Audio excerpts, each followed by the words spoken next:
Comment vendre sur les réseaux sociaux? Le guide complet. Avant de vous révéler la stratégie qui va vous permettre de vendre sur les réseaux sociaux, nous allons voir premièrement 3 choses très importantes que vous devez savoir. La première chose à savoir, c'est que les réseaux sociaux ne sont pas une stratégie à eux seuls. Poster sur les réseaux sociaux, ce n'est pas une stratégie. Faire des TikTok, publier tous les jours, booster une publication de temps en temps, faire des statuts WhatsApp, ce ne sont que des actions isolées. Ce n'est pas une stratégie. Le raisonnement que vous devez éviter, c'est que, ok, je veux créer une page, je veux créer un compte TikTok et je vais commencer par poster tous les jours.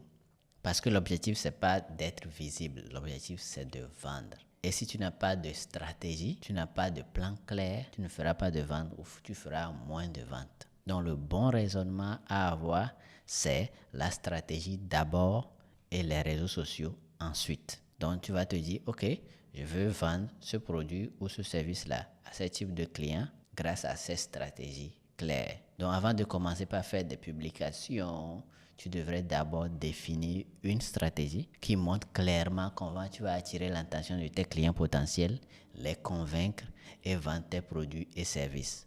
Donc, les réseaux sociaux, en réalité, ne sont que des outils qui vont t'aider à chaque étape de ta stratégie.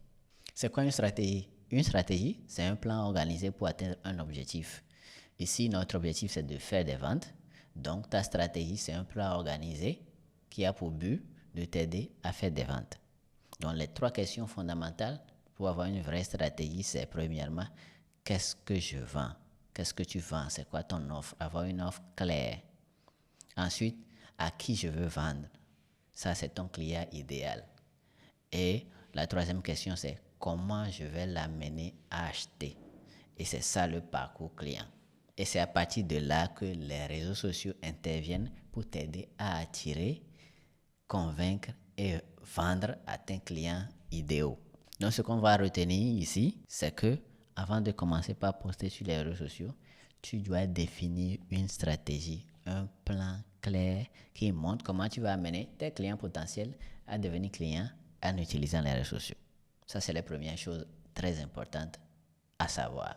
La deuxième chose, c'est que tous les produits et services ne se vendent pas de la même manière. Pourquoi certaines entreprises vendent facilement et d'autres galèrent malgré les publications quotidiennes, la publicité et autres? C'est parce qu'elles ne savent pas vraiment ce qu'elles vendent ni comment ça doit se vendre. La manière dont tu vas vendre une voiture à 15 millions, ce n'est pas la même chose que de vendre une lumière de décoration à 5 000 francs. Tous les produits ne se vendent pas de la même manière. C'est pourquoi c'est très important d'identifier ton type d'offre. Dans cette vidéo, je vais parler de produits, services, offres. Je parle de la même chose. Donc, ce que tu offres, ce que tu vends. Pourquoi est-ce que c'est très important de savoir quel type de produit tu as? Parce que ton message marketing, tout ce que tu vas publier, tes contenus, ton rythme de publication, tes appels à l'action, même les plateformes que tu vas choisir pour pouvoir poster vont dépendre de ton type de produit, de quel type d'offre que tu as. Voici les 4 grandes catégories d'offres. Peu importe le produit ou le service que tu as, ce que tu offres, ça va rentrer dans l'une de ces 4 catégories. D'abord, nous avons les produits cool, les produits solutions, les produits luxe, les produits de base. Je vais expliquer tout ça. C'est quoi un produit cool? Un produit cool, c'est un produit qui est agréable à avoir. Ce n'est pas un produit indispensable. Souvent, ce n'est pas très cher. Donc, ton client peut vivre sans ce produit-là. Il n'a pas de douleur ni un besoin à résoudre avec ce produit ou ce service. Donc, ton message doit lui donner envie d'acheter. Dans cette catégorie, nous avons des exemples comme les produits de décoration, les produits cosmétiques, les gadgets, les accessoires, et les coachings de bien-être et beaucoup de produits de bien-être sont dans cette catégorie-là. Un exemple pratique, c'est les accessoires de voiture. Supposons que tu as une voiture, exemple d'accessoires de voiture, caméra écran Android dans la voiture. L'écran Android dans la voiture, c'est un produit agréable à avoir, cool à avoir, parce que même si tu n'as pas ça, tu vas rouler la voiture. La raison pour laquelle tu as acheté la voiture, c'est de t'amener d'un point A à un point B. Donc ces accessoires-là, c'est des choses bien à avoir. Mais ça ne résout pas réellement un problème vital ou si tu n'as pas ça. bon, tu peux vivre sans ça. Si tu as des produits ou bien des offres dans cette catégorie, dans ton message marketing, tu dois te focaliser sur le plaisir, le confort, l'amélioration de la vie. Comment ce produit ou ce service ou l'offre-là va améliorer la vie de ton client. Donc c'est comme si, ok, ce petit truc sympa va rendre ton quotidien plus agréable. Et les émotions activées, c'est la curiosité, le plaisir. Donc voilà pour les produits cool. À part les produits cool, nous avons les produits de luxe. Comme le nom l'indique, c'est des produits chers, juste pour le plaisir ou le statut. Donc ton client n'a pas besoin de ton offre, de ce produit ou service, mais il veut se faire plaisir, se différencier ou montrer son statut. Donc, comme exemple, on a tous les produits de luxe ou les services de luxe. Donc, on a les montres de luxe, les vêtements de marque, les voitures haut de gamme, ainsi de suite. Donc, le message ici, c'est que ton message doit parler de prestige, d'exclusivité et d'expérience unique. Et l'émotion à activer, c'est la fierté, l'exclusivité, l'aspiration. Et la troisième catégorie de produits, c'est les produits solutions. Donc, c'est des produits qui sont plus ou moins chers, mais qui résolvent un problème. Donc, ton offre résout un vrai problème douloureux, que ce soit urgent ou pas. Par exemple, la perte de clients, le stress, l'inefficacité dans ton entreprise ou au boulot, ainsi de suite. Donc, ton client est prêt à payer cher si tu règles son problème maintenant. Dans cette catégorie, on a tous les services professionnels d'office, les avocats, les plombiers, les médecins, les coaching business, parce qu'ils t'aident à résoudre un problème urgent parfois ou un problème vraiment qui te dérange. Donc l'émotion à activer à ce niveau-là, c'est l'urgence, le soulagement, la peur de manquer, en quelque sorte. Donc la quatrième catégorie, c'est les produits de base. Les produits de base, c'est les produits essentiels qui sont courants, qui sont partout, qu'on utilise tous les jours. Donc ton offre répond à un besoin vital basique, souvent interchangeable. Exemple, l'eau, la nourriture, connexion Internet, fourniture de bureau. Là, ton client cherche le meilleur rapport qualité-prix. Par exemple, la connexion Internet, si un réseau offre la même qualité de connexion mais à un prix bas, les gens ne vont pas se poser de questions, ils vont changer rapidement. Donc ici, le prix compte beaucoup sur ces produits-là parce que c'est les produits qu'ils utilisent tous les jours, qui sont disponibles, c'est les produits de base qui sont disponibles partout. Les gens vont jouer sur le prix, comparer les prix pour pouvoir prendre leur décision d'achat, ainsi de suite.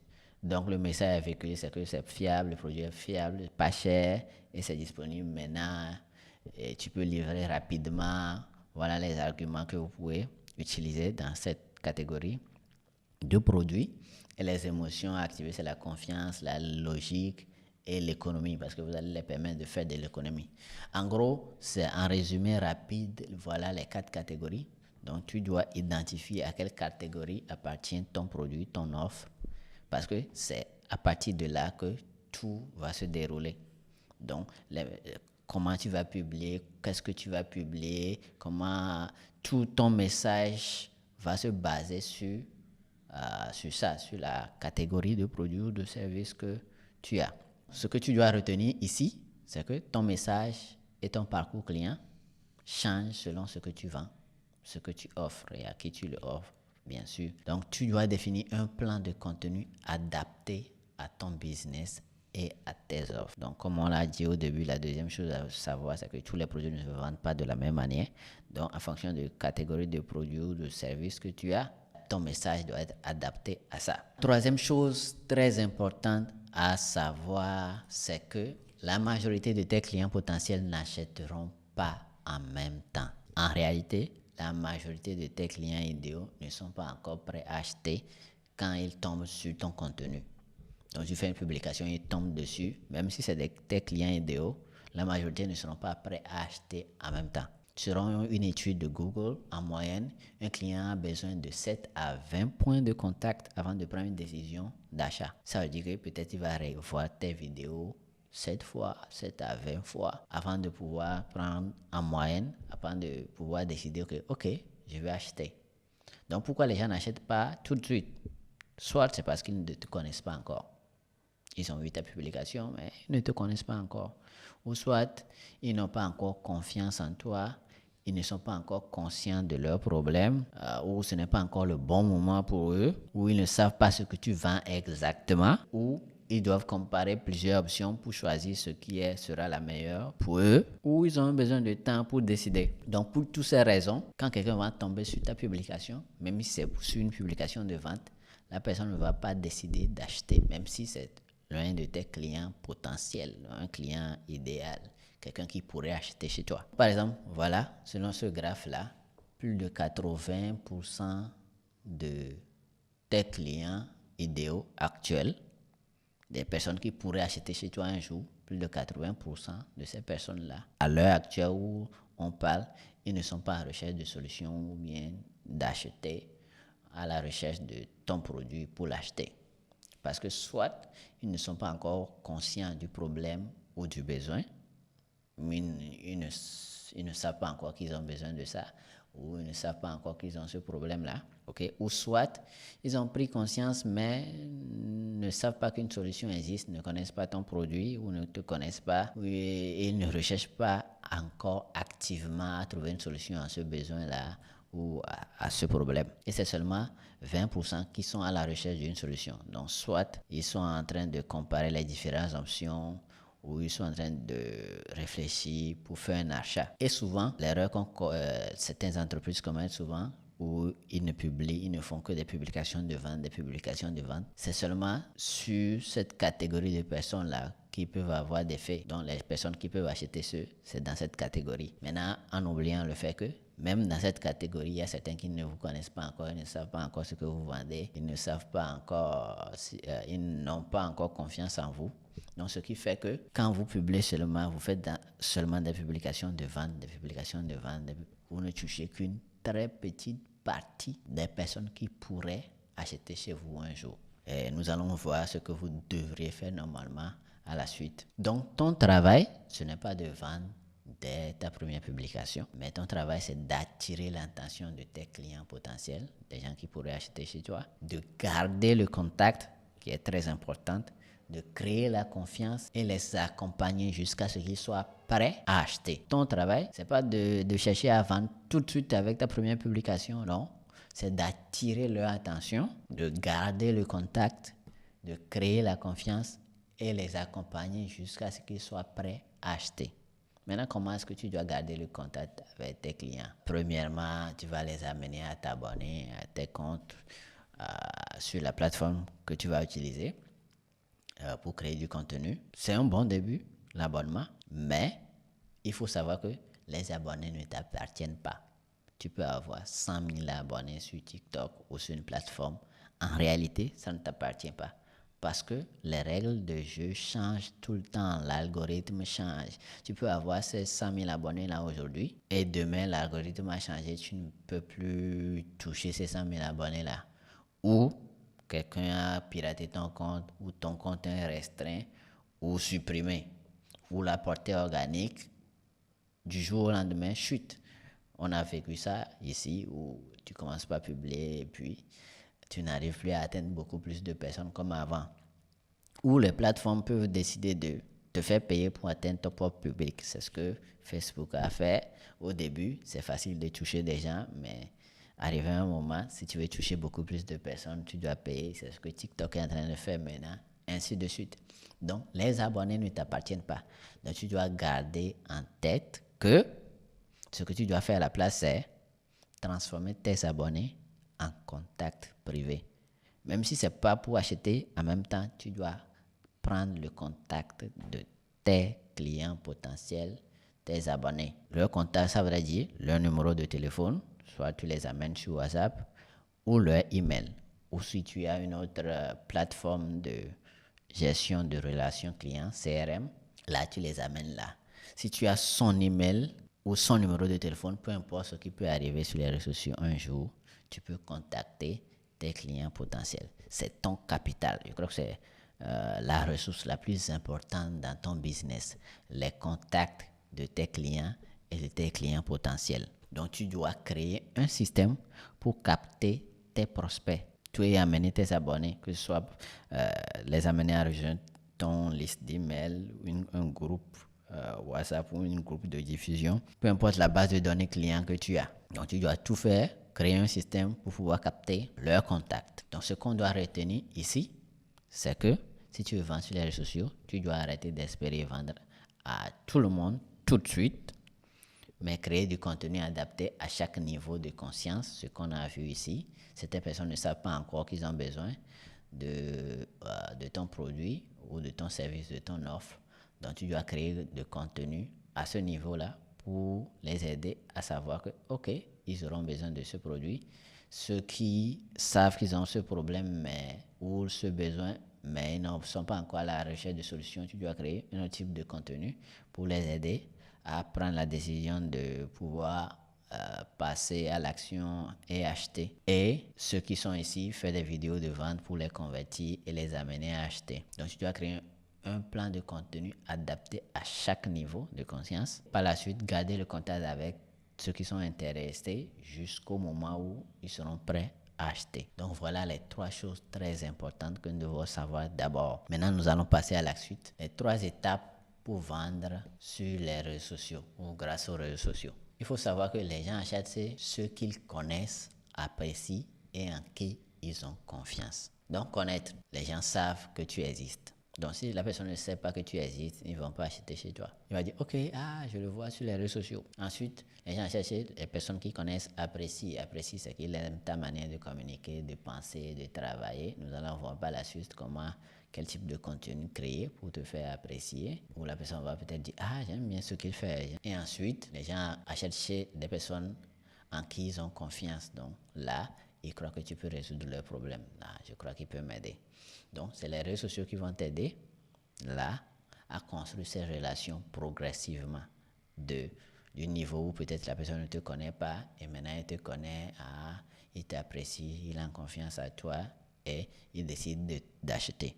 Donc, voilà le parcours. Premièrement, tu dois attirer l'attention de tes clients potentiels, créer la confiance et l'intérêt et ensuite tu fais une offre et tu conclus la vente. Nous allons voir ces 3 étapes-là en détail. La première étape, c'est d'attirer l'attention des bonnes personnes, des personnes qui peuvent acheter chez toi. Comme on l'a dit, tu ne peux pas vendre si personne ne te voit, personne ne te connaît. Et surtout, très important, si ceux qui te voient ne sont pas tes clients idéaux. Donc, tu peux avoir beaucoup d'abonnés si tu n'as pas mis en place une stratégie, comme on l'a dit au début, qui cible des personnes qui pourraient acheter chez toi plus tard tes clients idéaux. Tu peux avoir beaucoup d'abonnés, mais les gens n'achèteront pas parce que ils ne sont pas intéressés ou ne seront pas intéressés par ce que tu vas offrir. Donc, la première chose à faire, c'est d'identifier ton client idéal, à choisir les bonnes plateformes en fonction de là où il passe du temps et créer du contenu court parce que les contenus courts sont les contenus qui permettent de toucher beaucoup plus de personnes rapidement.